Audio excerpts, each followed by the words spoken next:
Maman Francky Vincent. On n'a pas choisi le plus, je vous rassure. Voilà.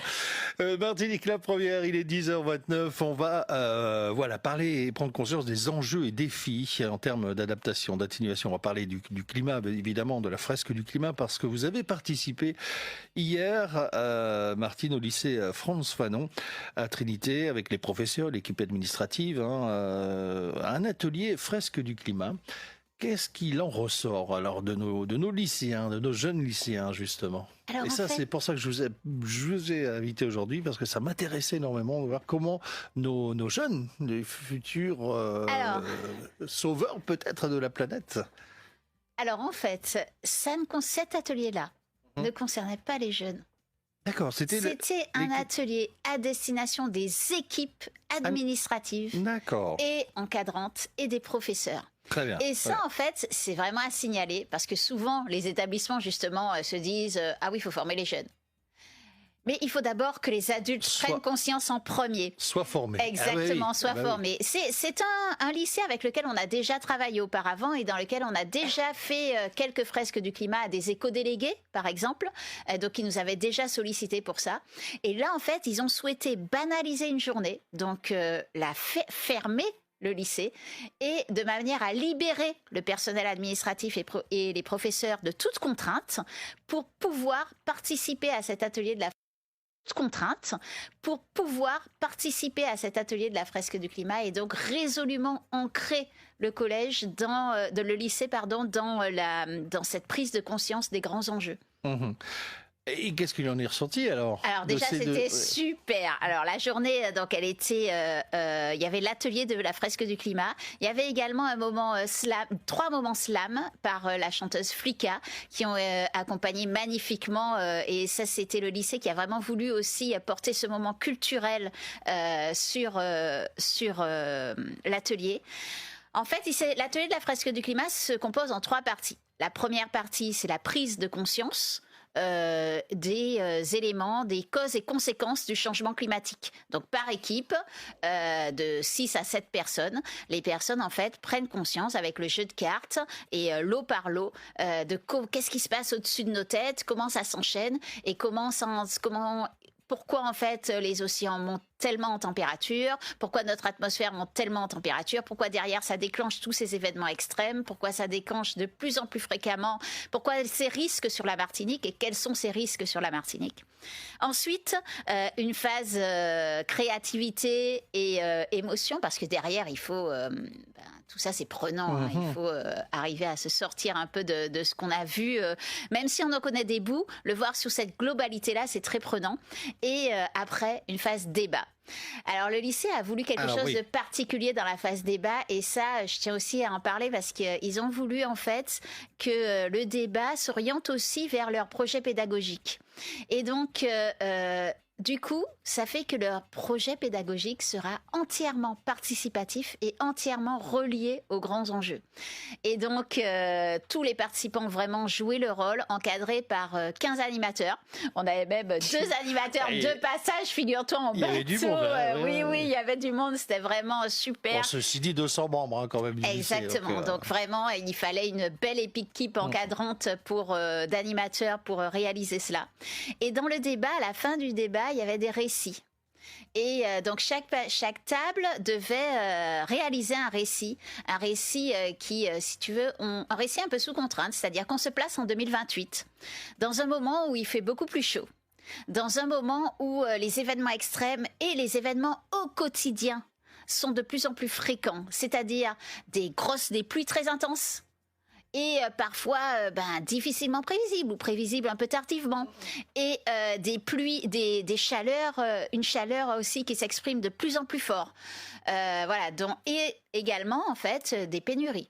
Donc peut-être un tiers de pétrole en moins, parce que c'est l'objectif de la stratégie nationale bas carbone de la France, qui dit quand même qu'en 2028, c'est que dans 4 ans, Pascal, qui nous dit que on devrait s'adapter avec un tiers de pétrole en moins. Alors Toi qui as l'habitude avec les jeunes, etc., des lycées, donc là on sait que c'est des adultes pour qu'ils prennent conscience.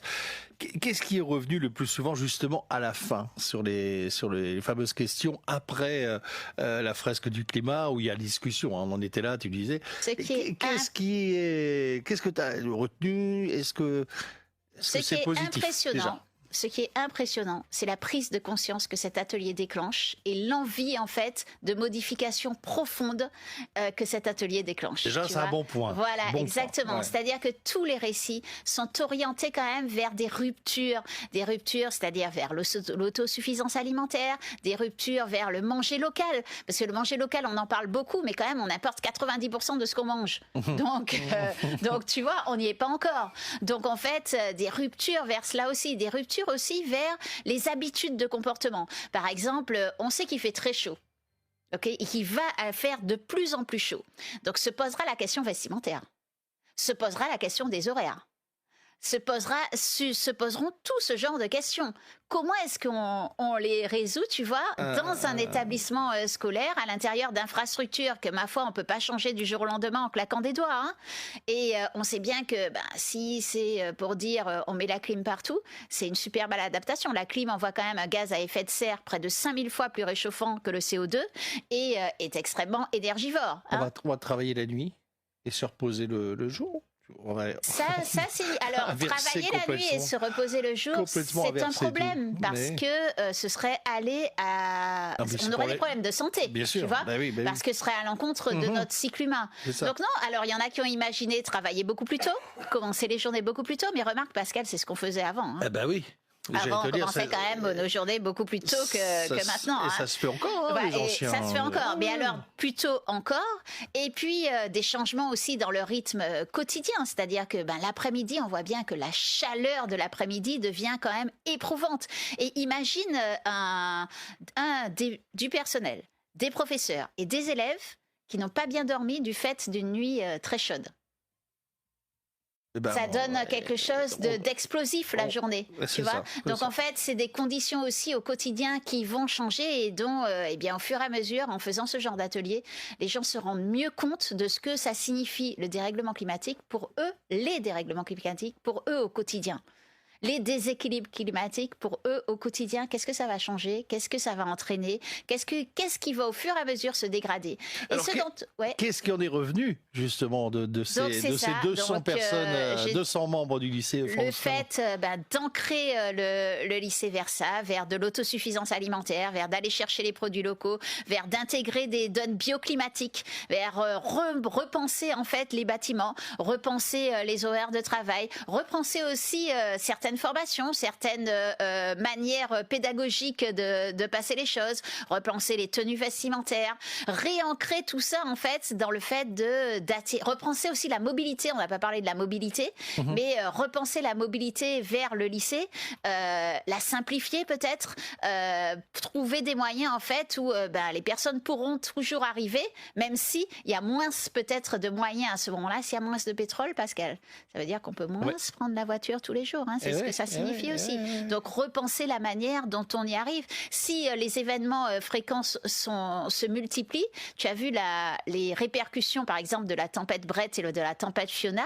ça a quand même abaissé des infrastructures en Guadeloupe. D'accord? Donc ça signifie tout ça en fait, ça signifie qu'au quotidien, les moyens dont on dispose actuellement se dégradent.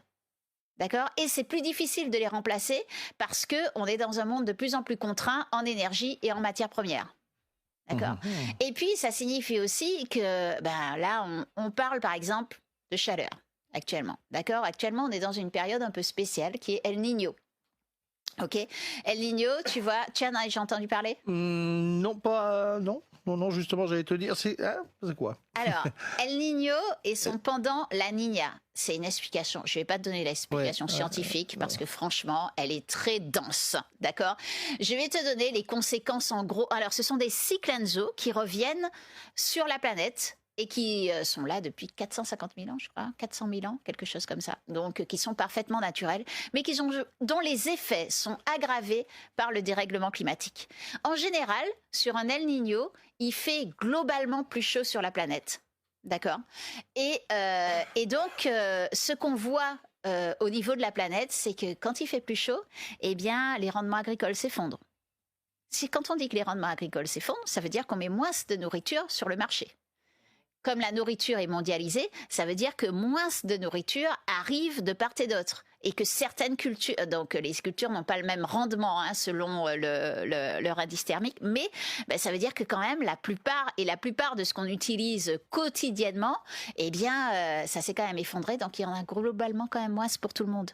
D'accord ? Donc ça veut dire que ce qui arrive plus lentement, peut-être en moins grande quantité et très certainement plus cher. C'est ce que ça signifie aussi. Ça signifie aussi que par exemple, je ne sais pas si tu as vu l'actualité des 2 dernières semaines. On va prendre un exemple simple, Barcelone. Barcelone, oui, chouette ville quand même. Ils étaient en état d'urgence. Tu sais pourquoi ? Pas d'eau. 0 eau. Pas d'eau à Barcelone. Tu sais comment ils se font livrer de l'eau ? Par camion-citerne. Barcelone, hein. Je ne te parle pas du Yémen ou je ne te parle pas d'un pays d'Afrique du Sud. Je te parle de Barcelone. D'accord ? Déjà en état d'urgence pour faire arriver de l'eau. Ok ? Donc, comment est-ce qu'on fait tourner une vie sans eau ? Comment est-ce qu'on fait tourner une économie sans eau ? Comment est-ce qu'on fait tourner un lycée ? Comment est-ce qu'on fait tourner tout le socle actuel sur lequel reposent nos organisations et nos territoires sans eau ? Comment on fait ? Eh ben, on est mal. On est très mal. Et en fait, ça emmène derrière, ça fait exploser la vulnérabilité des populations déjà les plus vulnérables, mais de tout le monde en fait, pas seulement des populations les plus vulnérables, et exploser cette vulnérabilité globalement. En Espagne, on sait qu'il y a eu 2 ans, 3 ans qui sont passés là où il y a eu beaucoup de sécheresse.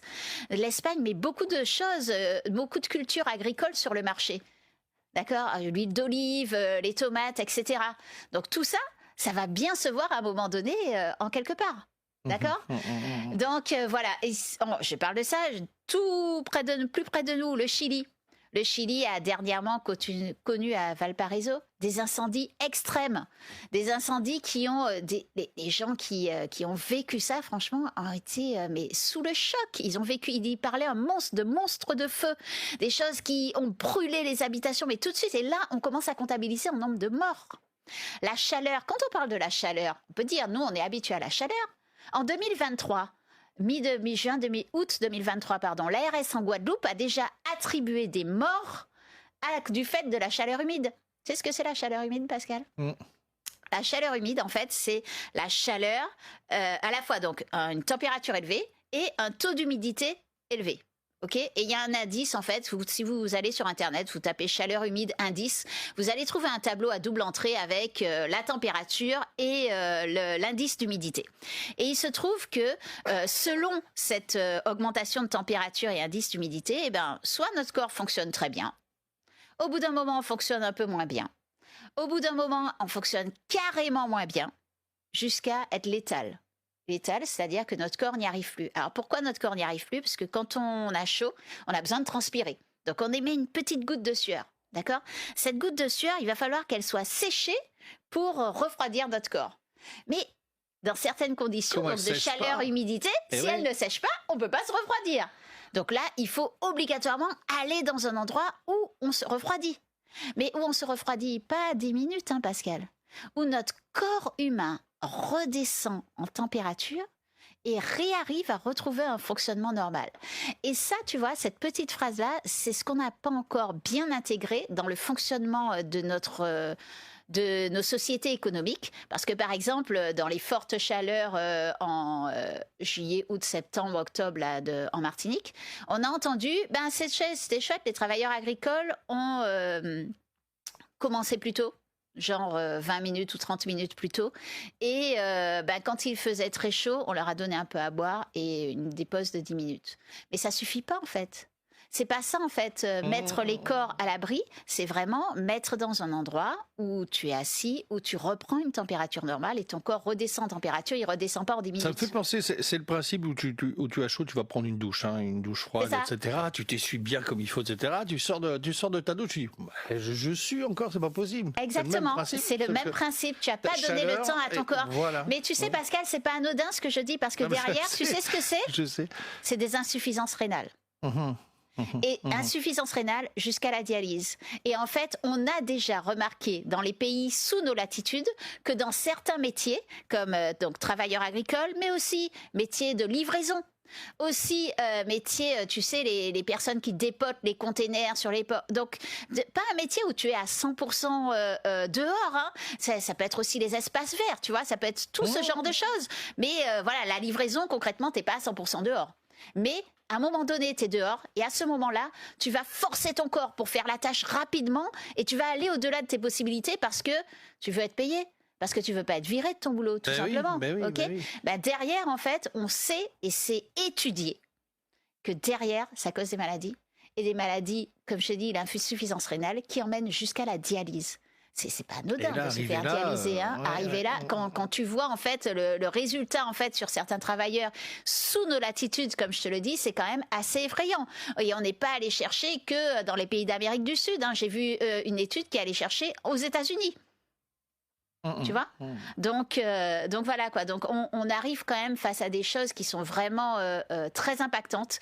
Et du coup, pour en revenir à l'opération du lycée, le fait que cet établissement ait pris cette décision, Pascal, c'est très compliqué. Hein. Tu sais, on en parle là en 2 minutes, mais c'est quelque chose d'hyper compliqué à mettre en place. Il faut convaincre. Et le plus souvent, tu as quelques personnes, une équipe qui est hyper convaincue à l'intérieur, et qui va s'épuiser pour arriver vraiment à mettre tout en place. Et je peux te dire qu'ils en rencontrent des difficultés. Ils en rencontrent au niveau plus haut, mais ils en rencontrent aussi aux personnes qui veulent, qui sont censées participer à l'opération. Ils rencontrent des difficultés à beaucoup d'endroits. Alors c'était vraiment à saluer parce que c'était vraiment une super opération. Ah ben ça c'est génial. En tout cas, reste avec nous, hein, Martine Redon. Donc la fresque du climat, on est revenu sur la première partie.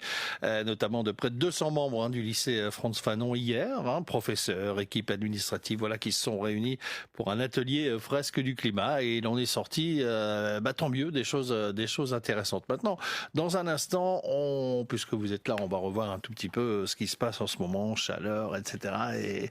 Et quelles sont les petites choses que chacun peut faire pour essayer d'améliorer la planète, quoi. Ça va pas être facile. Ça va pas être facile, mais bon, on peut au moins essayer. Il est 10h46, ne bougez pas, on revient dans un instant. La minute de la sécurité.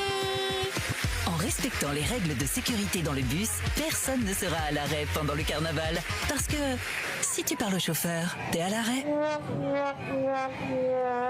Si tu ne valides pas ton titre de transport, t'es à l'arrêt. Si tu continues ton vidé dans le bus, t'es à l'arrêt. Dans le bus, respectez les règles de sécurité. On a tous à y gagner. Alors, pour ne pas rester à l'arrêt pendant le carnaval, à toi de jouer. Martinique Transport, rassurez sur toute la ligne. Au cœur des vidés. Vous y serez bientôt. Prenons l'air avec Pascal Labois. Les associations à l'honneur. Prenons l'air avec Pascal Labois.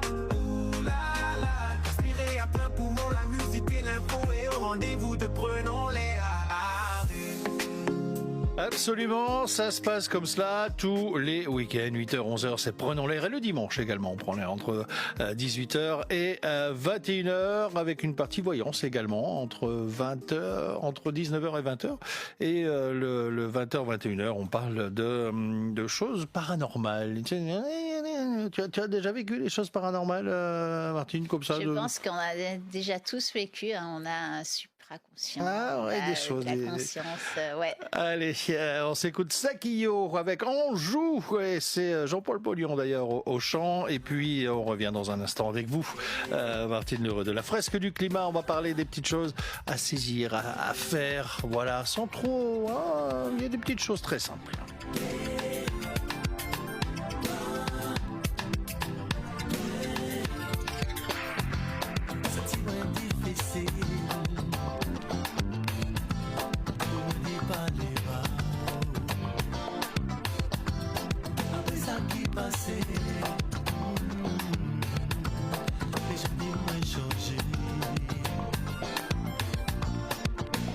Écoutez, ça m'a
soleil en dedans. La vie moi, de qui est bien un petit sourire, pouvez pardonnez-moi.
Sakio en joue avec Jean-Paul Pognon d'ailleurs au chant. On revient avec notre invitée et que vous connaissez d'ailleurs, Martine Lheureux de la Fresque du Climat. Elle vient régulièrement dans cette émission. C'est un plaisir de l'accueillir parce qu'à chaque fois, voilà, on apprend des choses. On parle de la planète, on parle du réchauffement climatique et hors antenne, on en discute même d'ailleurs. Et on se disait à l'instant, je disais, mais Martine, c'est foutu, on peut plus rien faire là, on peut plus. Ça y est, on est arrivé au bout. Elle me dit, mais il faut pas voir les choses comme ça, etc., etc. Mais c'est vrai que tout le monde, enfin tous les spécialistes, on le disait aussi, nous donnent quoi, une vingtaine d'années, c'est ça? Donc c'est là, une vingtaine d'années.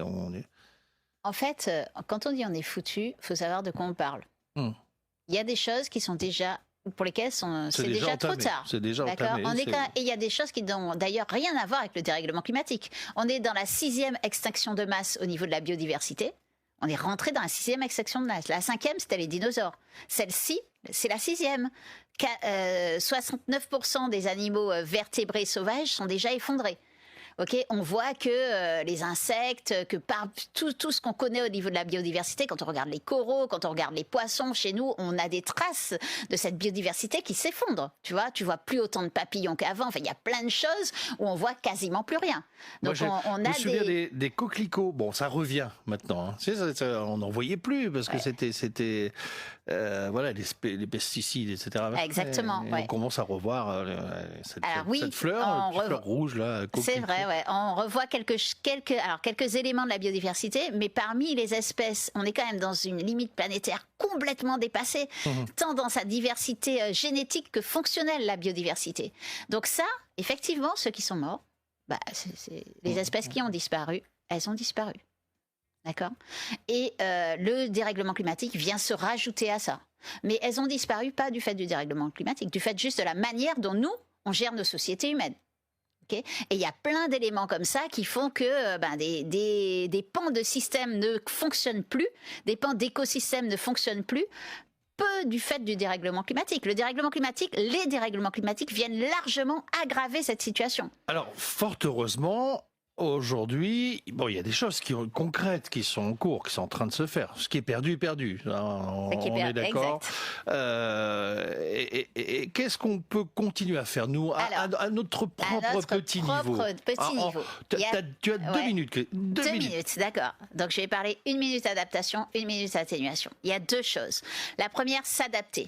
On dit toujours, si on s'adapte, c'est parce qu'on sait que c'est foutu ou quoi. Non, pas du tout. Les dérèglements climatiques est déjà en cours. S'adapter, ça veut simplement dire réduire notre exposition au risque et réduire notre vulnérabilité.